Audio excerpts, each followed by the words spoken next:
Hormones, they're really important no matter whether you're on a weight loss journey, etc. But if you are obese, they have even more importance, and some things that I've learnt over the years are not that common knowledge. So hopefully in this video we'll go through hormones and why they're important to your weight loss journey.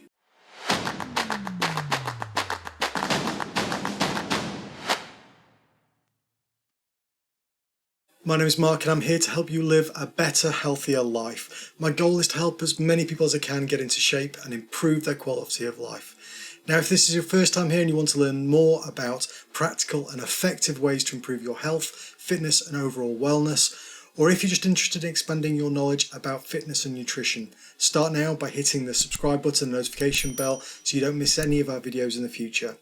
And now, without further ado, let's jump right in.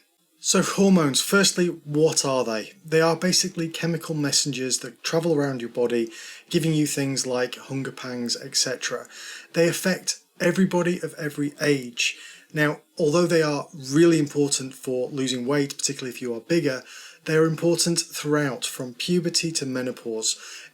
Hormones play a key role in your body, how well you feel, how hungry you are, etc. And in this video, I want to talk about a few of the key ones when it comes to obese people losing weight. In fact, people of all shapes and sizes losing weight, but even more important for those that are starting from a much heavier point. So in this video, we're going to go through a few of the hormones that I think are really key and hopefully give you some tips and ideas of how you can actually help your body regulate those hormones and promote the ones that are good for you and suppress the ones that are bad. So enjoy. So let's start off with the number one enemy of people who are overweight, and that is insulin. It's necessary, it's required, it's something we can't do without, but it is the hormone that is responsible for the amount of glucose in your blood. It's produced in the pancreas, and small levels of it are healthy throughout the day. But its hormone's primary purpose is promoting the production, the storage of energy in fat and creation of fat.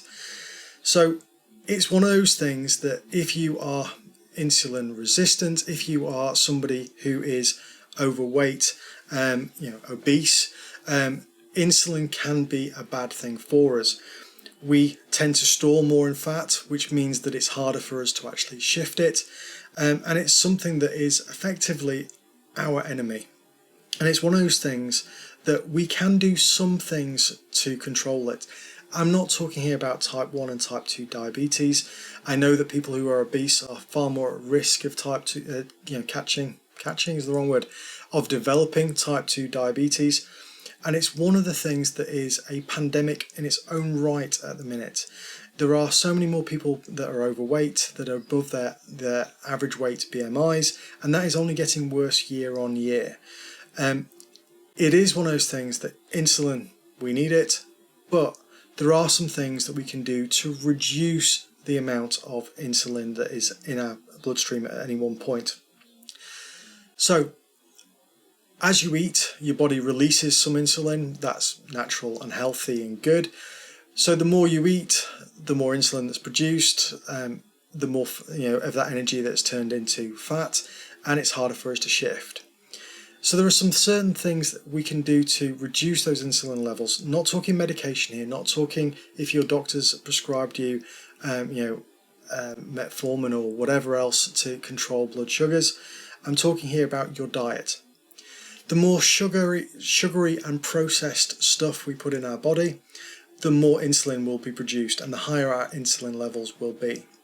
So carbohydrates, particularly carbohydrates from processed things. So you're talking your white pastas, your white rices, things that are sugary, in high glucose, can't speak properly, high glucose, corn syrups and things. Those things will make our insulin levels in our body spike and promote more of that energy being turned straight into fat rather than being used by our body. So if we can replace some of those carbohydrates and we can replace them with less processed carbohydrates, your brown rices, your wild rices, your brown pastas, potato and things rather than processed. effectively with this, the more processing that happens, the more sugars are present as carbohydrates, and those sugars will elevate our insulin levels. And what we want to do is try and reduce those. So when it comes to insulin, we need it, absolutely. But there are certain things you can do to reduce those insulin levels and stop your body putting as much of the energy into fat as we can, and try and promote the body using that energy right there and then in terms of exercise, etc. So bear that in mind when you're looking at your meal plans, your lifestyle. Try and cut back on those sugars. Do you really need a full sugar drink?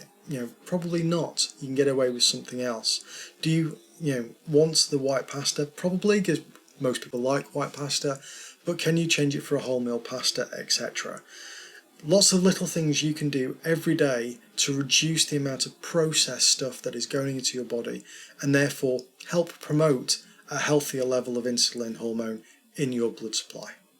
The next hormone to talk about is glucagon, and I hope I'm saying that right, glucagon. This is the natural enemy when it comes to insulin. It's the opposite. It promotes the burning of energy rather than the storage as fat of energy. So if we can promote the levels of glucagon and reduce the amount of insulin in our blood, that will have a positive impact in terms of how your body maintains its metabolism, what it's burning for energy and what it's actually storing going forward. And it is one of those things that if we can promote it and get it working for us, that's something, a little tweak and a change that can help you with your weight loss journey. So, okay, glucagon, it's another hormone, but how do we promote it? The simple fact is we need to make our body work a little bit harder for its energy. So protein-rich sources of food will naturally help the body promote the release of glucagon rather than using insulin to convert it to fat. Your body will effectively start using more of the energy that it's consuming right there and then, rather than using that energy to store it as fat. So anything we can do to reduce insulin levels and increase the glucagon levels is good for us as a kind of weight loss aid, particularly if you are on the big side. And it's one of those things where, I'm not saying just eat protein, I'm certainly not saying that, but can you increase the amount of protein, whether it's from vegetables and other sources or from meats? Can you increase those, and can you choose to eat lean proteins rather than fatty proteins? What I'm talking about here is increase the amount of chicken and turkey and things in your diet. Fish is good as well in terms of a lean protein, and reduce those fatty meats that you're eating, or substitute in some vegetable meals, vegetarian meals, which are very good for you. Just make sure you've got those protein levels in there so that you can actually increase and promote glucagon in your body and actually take a little bit of that energy and use it, rather than helping your body and helping insulin store it away as fat for a rainy day. And let's face it, if you're anything like the size of me, it's been raining for a long time. So glucagon, protein, have some more of it, and effectively that will help the glucagon in your body. It'll get it using, it'll promote it, and it'll have you using more. So more protein, less refined carbohydrates and sugars.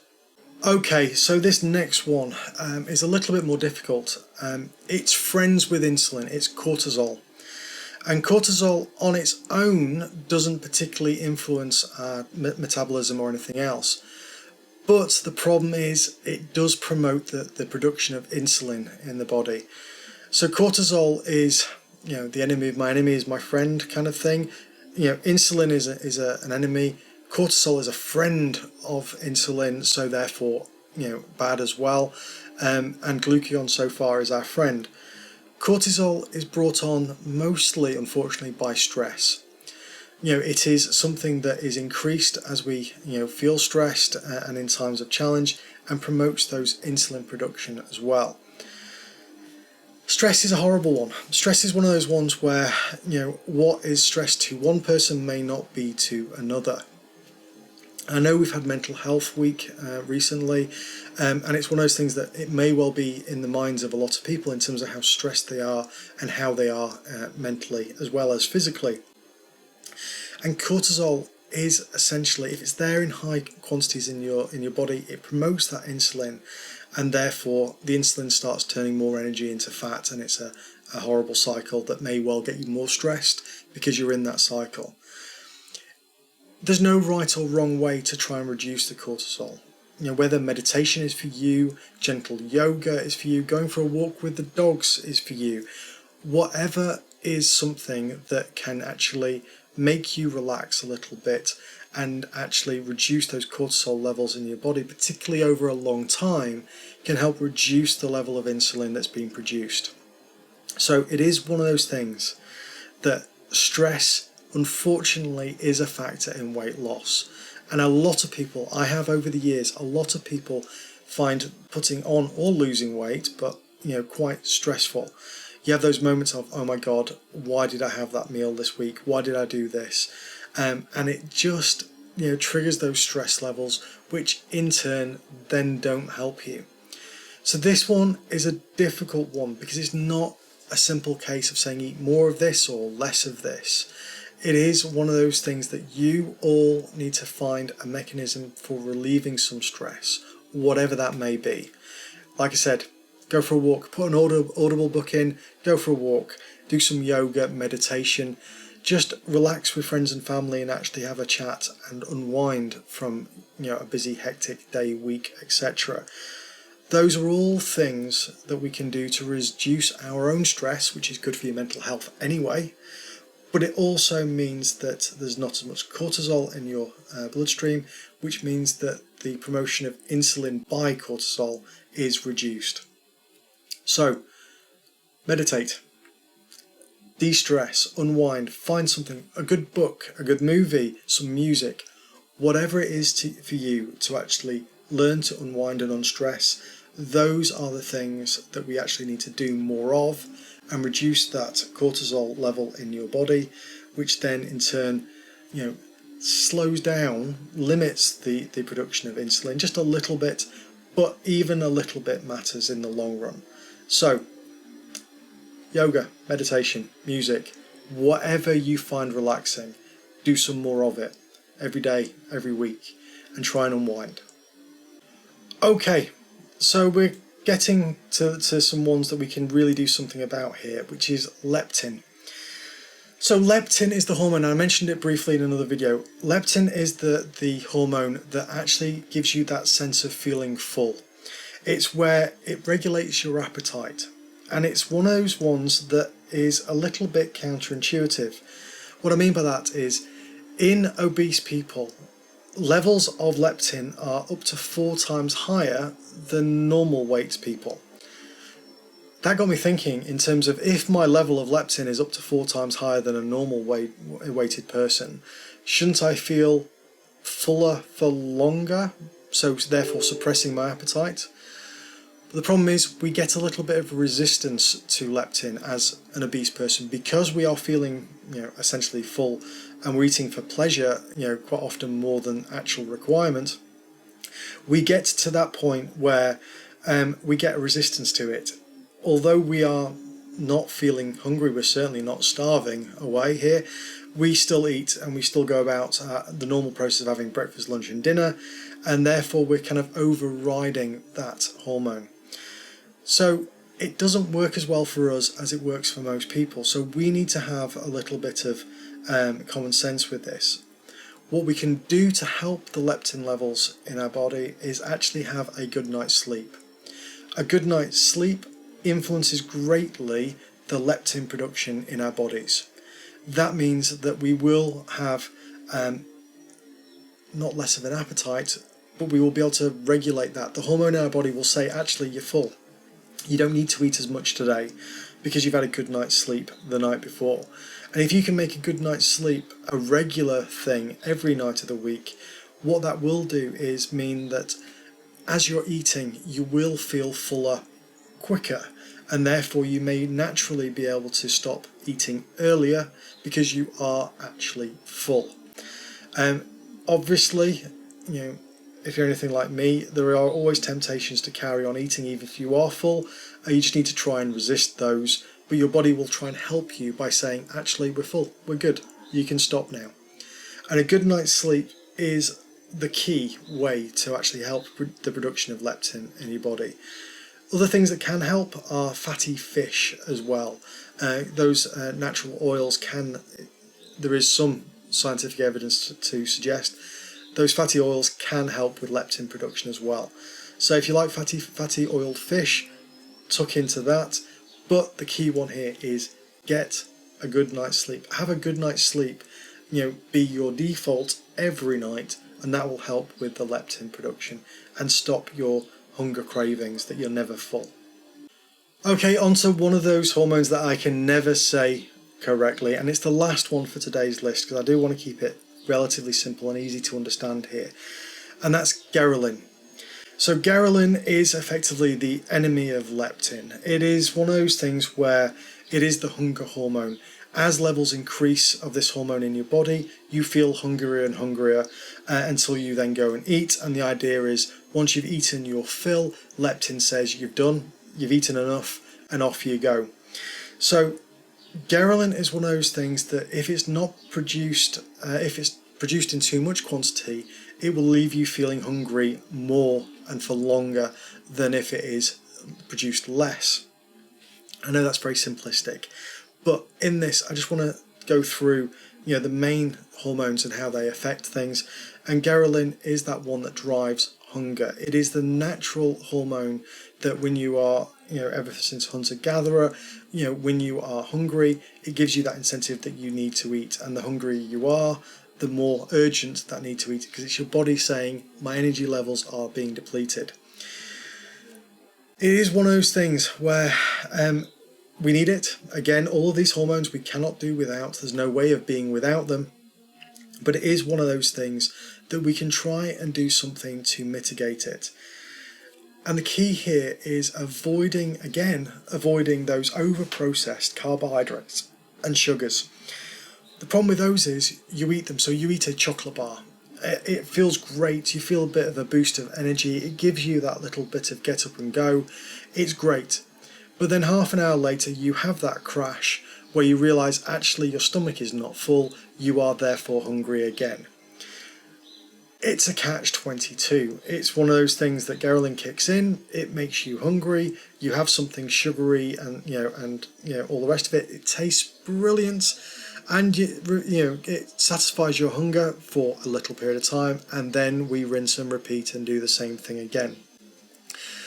So ghrelin, reduce the amount of sugars that you're having. Have more protein. There are so many options for protein now, whether you're cooking for yourself, you're having something off the shelf. In the shops they have protein bars and protein drinks. Protein will make you feel full for longer. Good thing, which means that ghrelin, which is your hunger hormone, will not kick in as much or as badly to make you hungry again, because your body is feeling full and satiated. Protein has that other little beautiful thing where it takes more energy to burn protein than it does to burn sugars, etc. So your body actually has to work a little bit more at it to burn it off and to use it for energy and fuel for the body than it does your sugars, sweets and chocolate bars. So ghrelin, it's the bit that makes you hungry. We need to try and reduce the amount of times that kicks in during the day so that we don't have that hunger hormone raging through us and we want to eat everything in sight. And what we can actually do with that is avoid the sugary stuff, but also have more protein in our diet from whatever source you want, and have some more protein filled snacks, because they will keep you feeling satiated and full for longer, and therefore not give you that hunger I must eat now feeling that we sometimes have. Now, as always, if you've enjoyed this video, please do hit the like button and leave me a comment, and I hope this has been really useful, and I look forward to seeing you in the next video.